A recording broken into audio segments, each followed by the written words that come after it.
Tales told in Granny T's fort, Jesse and the fire in his chest.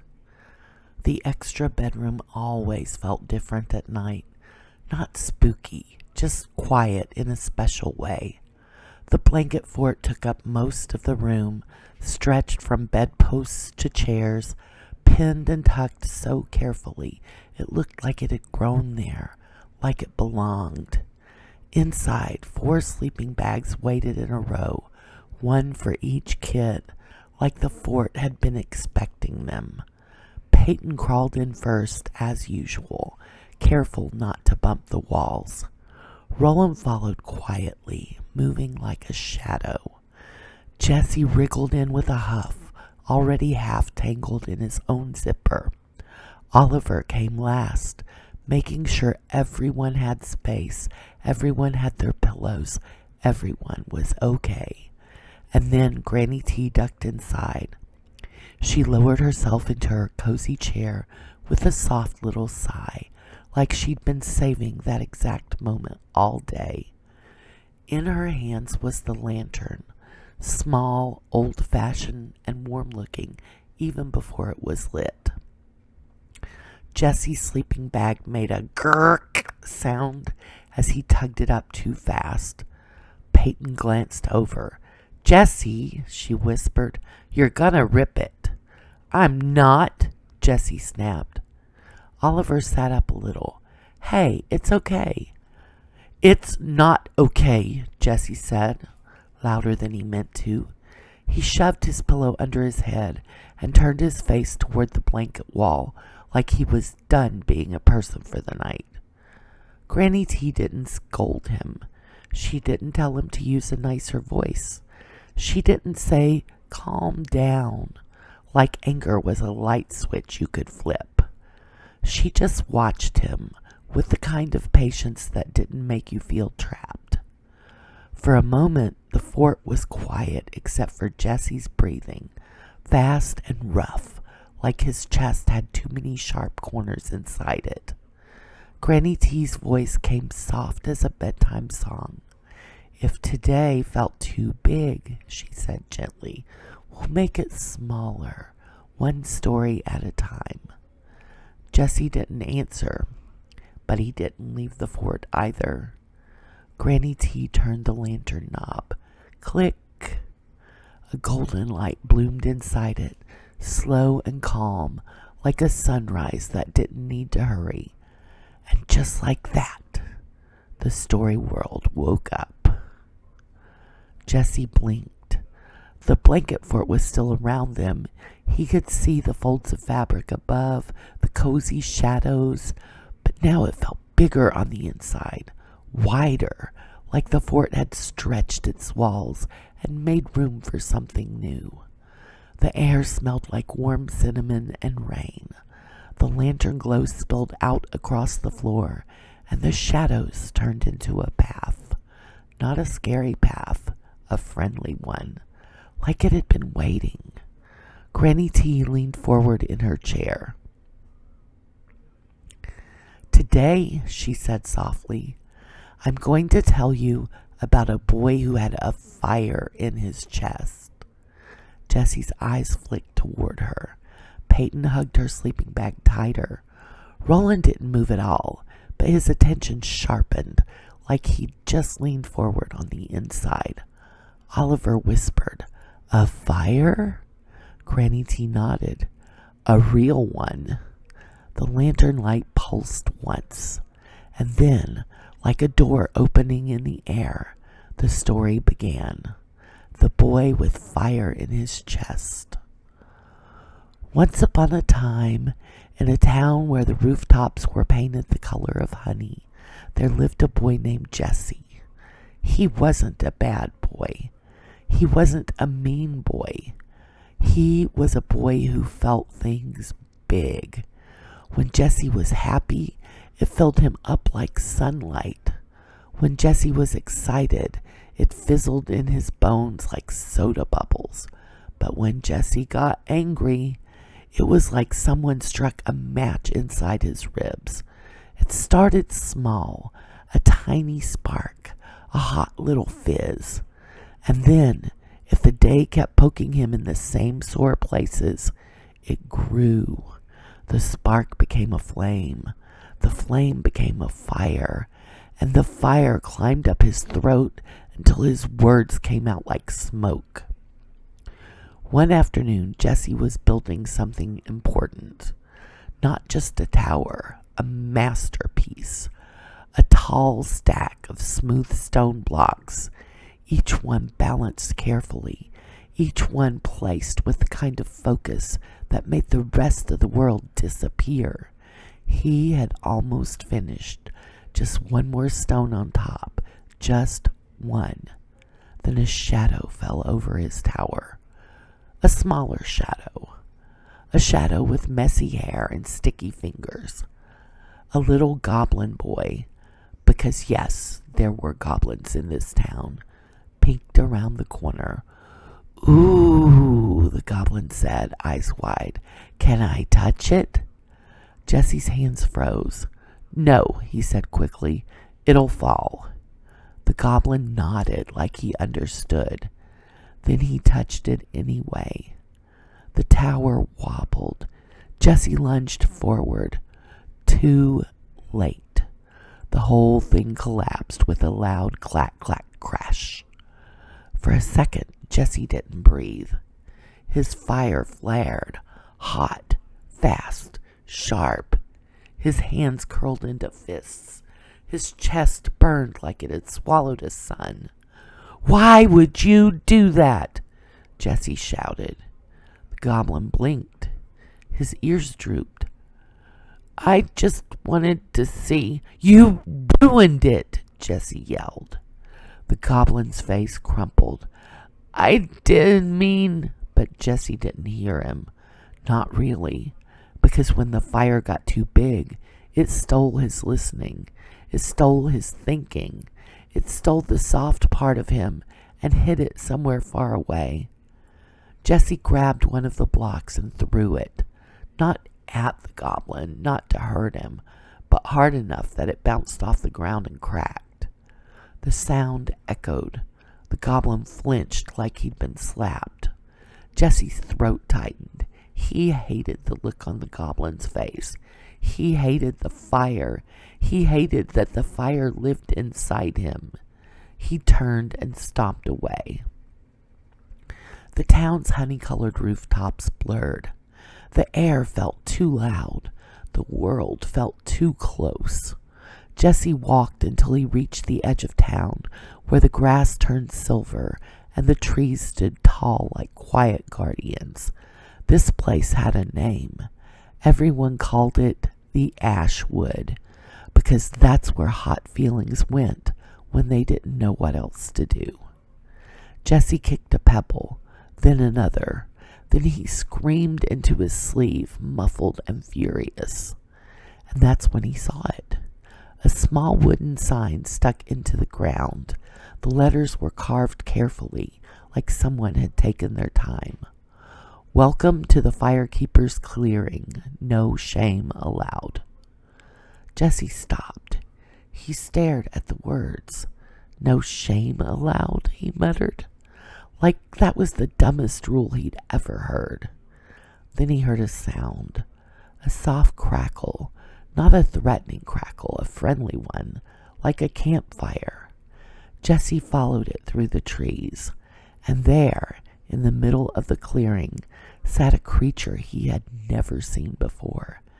It looked like a fox, but not exactly. Its fur was the color of embers, deep orange and gold, and its tail flickered like a flame that never burned anything.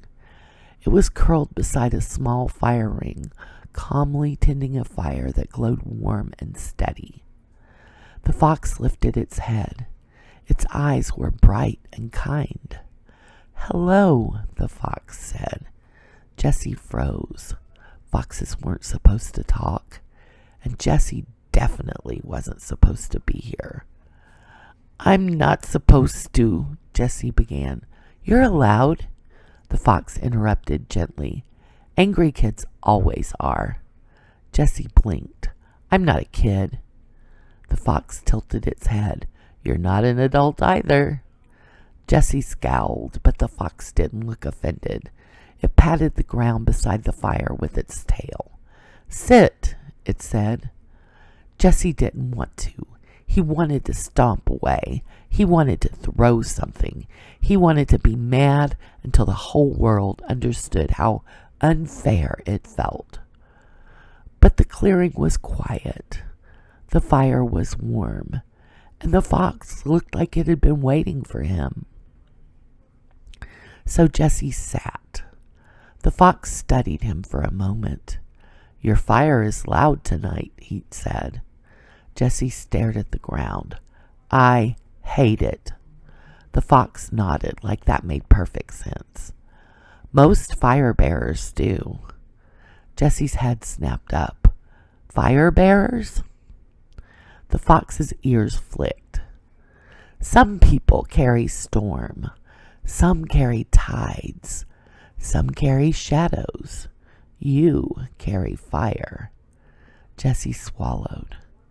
It makes me mess up, he whispered, almost too quiet to hear. It makes me say things. The fox's tail flickered. Fire is not bad, it said.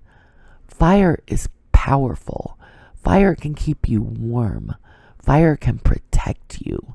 Fire can cook food. Fire can light the dark. Jessie's hands clenched. Yeah, he said bitterly, and fire can burn stuff down. The fox nodded.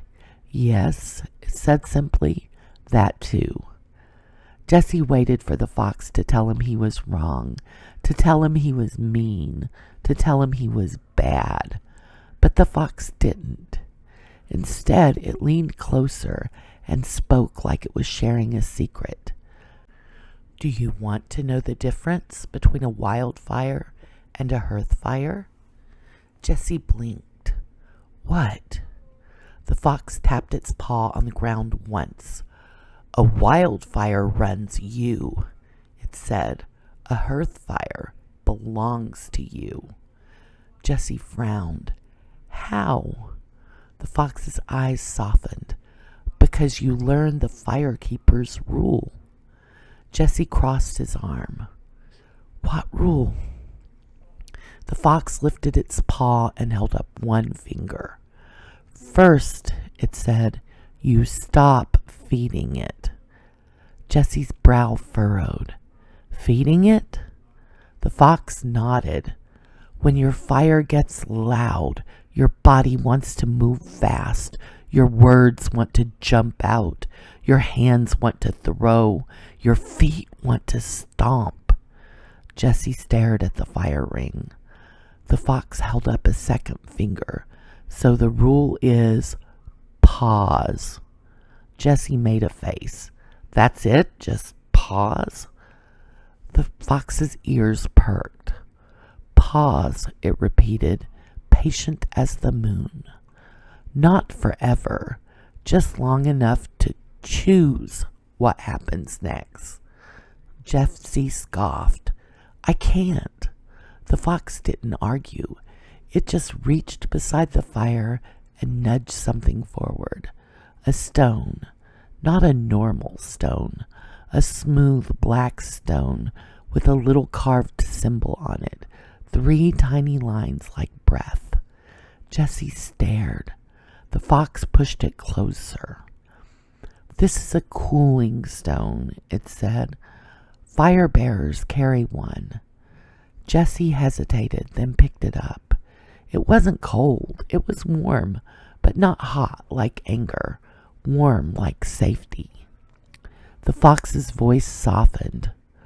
When your fire rises, it said, you do this. It demonstrated slow and easy. It pressed the stone to its chest. Then it took one breath in and one breath out, long and slow. The fire beside them didn't grow. It didn't shrink. It just stayed steady. The fox looked at Jessie. Your turn. Jessie didn't want to, but the stone felt heavy in his hand, like it meant something. He pressed it to his chest. His heart was still racing. His fire was still loud. But he tried. He breathed in. He breathed out. The fox nodded. Again.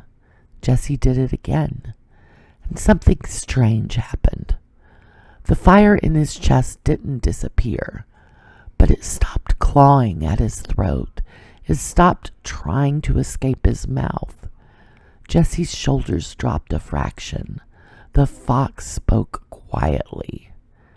Now, it said, you name the fire. Jesse blinked. Name it? The fox nodded. If you can name it, you can hold it. Jesse swallowed. He stared at the fire ring, at the calm glow. Then he whispered, I'm mad. The fox nodded. Jesse's throat tightened. He forced the words out. I'm mad because it wasn't fair. The fox nodded again, like Jesse was doing something brave. Jesse's eyes stung. I worked hard, he said, and it got ruined. The fox leaned forward. Of course your fire rose, it said gently. That mattered to you. Jesse stared at the ground. He didn't feel like yelling anymore. He felt tired, like the fire had burned itself out of the loud part and left only the truth behind. The fox's voice stayed calm. Now you choose, it said, wildfire or hearthfire. Jesse swallowed. He pictured the goblin's face, the flinch, the hurt. Jesse's stomach twisted. I didn't want to scare him, Jesse said. The fox nodded. Then what do you want? Jesse's voice cracked. I want a do-over. The fox's tail flicked like a candle. Then take your cooling stone, it said, and go. Jesse stood. The fire in his chest was still there, but now it felt like something he carried, not something that carried him. Jesse walked back through town. His tower pieces were still scattered. The goblin boy sat nearby, arms wrapped around his knees. He looked up when Jesse approached, eyes wary. Jesse's fire stirred, a tiny spark. But he pressed the cooling stone to his chest and breathed once. Then he spoke, not loud, not sharp, just honest. I'm sorry, Jesse said. The goblin blinked. Jesse swallowed hard. I got mad, he admitted. I yelled, I threw stuff, I scared you. The goblin's ears drooped. I didn't mean to ruin it, he whispered. Jesse nodded. I know, Jesse said. And it was true. He knew it now. He pointed to the blocks. I worked really hard, Jesse said quietly. And when it fell, it felt like it didn't matter. The goblin looked down. It mattered. Jesse's throat tightened. He didn't know why that made him feel like crying. He took a breath. Do you want to help me rebuild it? Jesse asked. The goblin's eyes widened. Really? Jesse nodded. Yeah, but this time, no touching until I say. The goblin nodded quickly. I promise. They rebuilt the tower together. It wasn't exactly the same. One block was cracked. One piece didn't fit perfectly, but it stood. And when Jesse placed the final stone on top, he felt something new bloom in his chest. Not fire, not anger, something steadier, like pride. The goblin smiled. Jesse smiled back. The fire inside him didn't vanish, but it didn't have to, because now Jesse knew what to do when it rose. He had a pause. He had a breath. He had a name for it. And he had a way back. The lantern glow softened. The honey-colored rooftops faded. The ash wood disappeared like mist. And suddenly the fort was just the fort again. Blankets overhead, sleeping bags below, the cozy chair in its place. Jesse blinked, slow. His hands weren't clenched anymore. His breathing had changed. It was quieter. Not perfect, but better. Granny T's eyes rested on him with gentle knowing. Jesse swallowed. I didn't mean to yell earlier, he muttered into his sleeping bag. Oliver's face softened immediately. It's okay. Peyton nodded. Yeah, I just got startled. Roland didn't speak, but he shifted slightly closer, which was basically a whole paragraph for Roland. Granny T smiled. Anger isn't a bad feeling, she said softly. It's just a loud one. Jesse frowned. But it makes me do stuff. Granny T nodded. That's why we practice, she said. Not because you're bad. Her voice turned gentle as a blanket. Because you're learning. Jesse stared at the lantern. I like the cooling stone, he said quietly. Granny T's smile widened. Then you keep it, she whispered.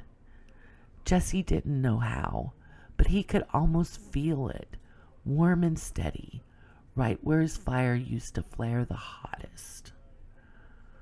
The fort was quiet again, blankets above, sleeping bags below, and the soft sound of everyone breathing a little slower. Granny T turned the lantern down low until it looked like a tiny golden star. She reached out and gave the closest sleeping bag a gentle pat. Good, she murmured. That's better. Then in her softest voice, close your eyes, my loves. You're safe.